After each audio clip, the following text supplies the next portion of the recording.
लोकसभा चुनाव 2024 में झारखंड की दुमका सीट एक बार फिर से सबसे हॉट सीट बन गई है। एक तरफ दिसोम गुरु शिबू सोरेन के साथी नलिन सोरेन झामुमो के प्रत्याशी है, तो दूसरी ओर सोरेन परिवार की बहू सीता सोरेन भाजपा का झंडा थामकर मैदान में कूद पड़ी है।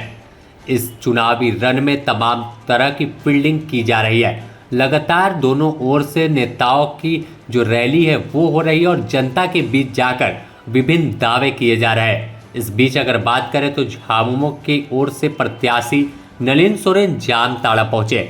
जामताड़ा पहुंचने के बाद उनका गर्मजोशी के साथ झामुमो कार्यकर्ताओं ने स्वागत किया। नलिन सोरेन के साथ बसंत सोरेन और स्टीफन मरांडी भी मौजूद थे। इस दौरान तमाम नेताओं ने एक सुर में कहा कि दुमका झारखंड की नाक है और इस नाक को कटने नहीं दिया जाएगा। इस दौरान बात करें पूर्व मुख्यमंत्री हेमंत सोरेन के छोटे भाई और मंत्री बसंत सोरेन की, तो वह काफ़ी गुस्से में दिखे।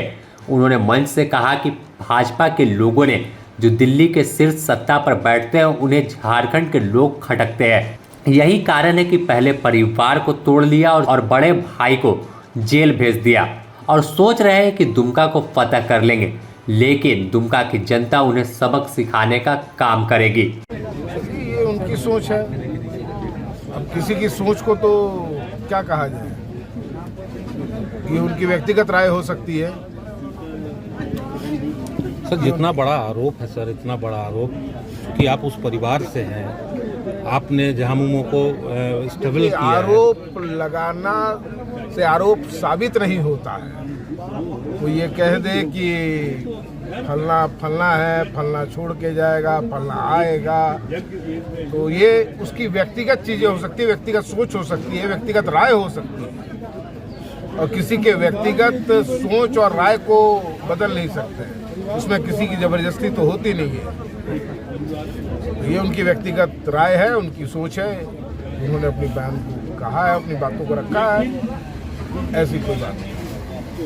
वहीं लोगों को संबोधित करते हुए झामुमो प्रत्याशी नलिन सोरेन ने कहा कि दुमका झामुमो का गढ़ रहा है और यही कारण है कि भाजपा को डर था कि हेमंत सोरेन बाहर रहते हैं तो दुमका को फतह करना आसान नहीं होगा। इस बार परिस्थिति कुछ और है। लोगों की जो भावना है, लोग पूरी तरह से हेमंत सोरेन के साथ जा रहे थे। इसे देखते हुए हेमंत सोरेन को जेल भेजने का काम किया है। जो सत्ता के शीर्ष में बैठे लोग हैं उन्हें लोग जो झारखंडी हैं वो खटकते हैं और षड्यंत्र रचा और षड्यंत्र के तहत हेमंत सोरेन को जेल भेज दिया और इसके बाद परिवार को तोड़ दिया। अब सारी जिम्मेवारी झामुमो के कार्यकर्ता पर है और झामुमो के प्रत्याशी को चुनाव जिताना है। बीजेपी के लोग, एनडीए के लोग जो है सहा नहीं गया और इसी तरह से जो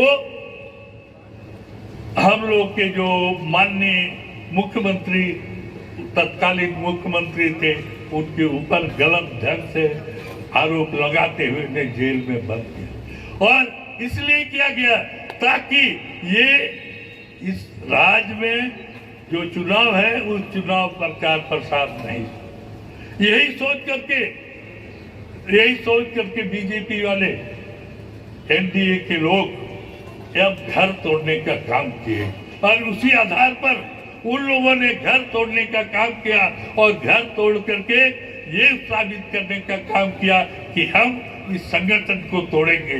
लेकिन घर तोड़ दिया कोई बात नहीं, लेकिन संगठन जिंदगी में और जब तक हम लोग रहेंगे झारखंड मुक्ति मोर्चा का संगठन हमेशा बरकरार रहेगा। तो साफ तौर पर जिस तरह से देखा जा रहा है कि एक और सोरेन परिवार की बहू सीता सोरेन मैदान में उतर गई है, लगातार आरोप लगा रही है और जीत का दमखम भर रही है। अगर दूसरी ओर बात करें झामुमो प्रत्याशी नलिन सोरेन की, तो वो भी पूरे रेस में है और लगातार विभिन्न क्षेत्र में पहुंचकर अपनी पार्टी और खुद का प्रचार करने में जुट गए हैं। उनके साथ बसंत सोरेन ने मोर्चा संभाला और दावा किया है कि दुमका झामुमो की और झारखंड की नाक है, इस नाक को कटने नहीं दिया जाएगा। यहाँ से झामुमो के प्रत्याशी नलिन सोरेन को जिताकर वैसे लोगों को करारा जवाब देने का जनता काम करेगी। दुमका से आरपी सिंह की रिपोर्ट।